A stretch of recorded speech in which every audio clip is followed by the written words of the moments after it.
നോക്കുമ്പം ഓരോരോ ആൾക്കാർ നമ്മളോട് ബിഹേവ് ചെയ്യാൻ പോകുന്നു. എന്തെങ്കിലും ഒരു ഫിലിം ഓപ്പർച്യൂണിറ്റി വന്നാൽ ആദ്യം നമ്മളോട് ഇതാണ് ചോദിക്കുന്നത്. ഞാൻ കുറച്ച് നേരത്തിന് മുന്നേ പറഞ്ഞിരുന്നു, അടിച്ചു കയറി ആ ഡയലോഗ് പറഞ്ഞ് ഫേമസ് ആയ ഒരാളുണ്ട്, ഒരു ആക്ടറുണ്ട്, മിസ്റ്റർ റിയാസ് ഖാൻ.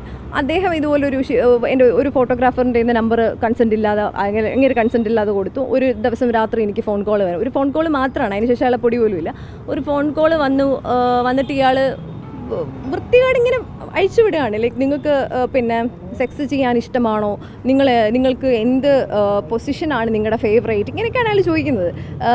എനിക്ക് സത്യം പറഞ്ഞാൽ എന്ത് റെസ്പോൺസ് ചെയ്യണമെന്നല്ല, മേ ബി ചോദിക്കാം, ഫോൺ വെച്ചിട്ട് പോയാൽ പോരെ. പക്ഷേ അങ്ങനെ അല്ല. ആ ഒരു ഏജിൽ ഞാൻ ഷോക്ക്ഡായിട്ട് ഫോൺ ഇങ്ങനെ വെക്കാണ്ട് ഇങ്ങനെ ഇരിക്കുകയാണ്, എന്തായത് സംഭവിക്കണം. അപ്പം കുറച്ച് കഴിഞ്ഞിട്ട് ഹി വാസ് സേയിങ്, ഓക്കെ നിങ്ങൾക്ക് ഇൻട്രസ്റ്റ് ഇല്ലെങ്കിൽ കുഴപ്പമില്ല, ഞാൻ കൊച്ചിയിൽ 9 ഡേയ്സിനുണ്ട്, നിങ്ങളുടെ ഫ്രണ്ട്സോ ആരെങ്കിലും ഇവിടെ ഉണ്ടെങ്കിൽ അവരെങ്കിലും ഒപ്പിച്ച് തന്നാൽ മതി, ഇത് സോ കോൾഡ് ഒപ്പിച്ച് തന്നാൽ മതി എന്നുള്ള രീതിയിലാണ് അയാൾ സംസാരിച്ചത്.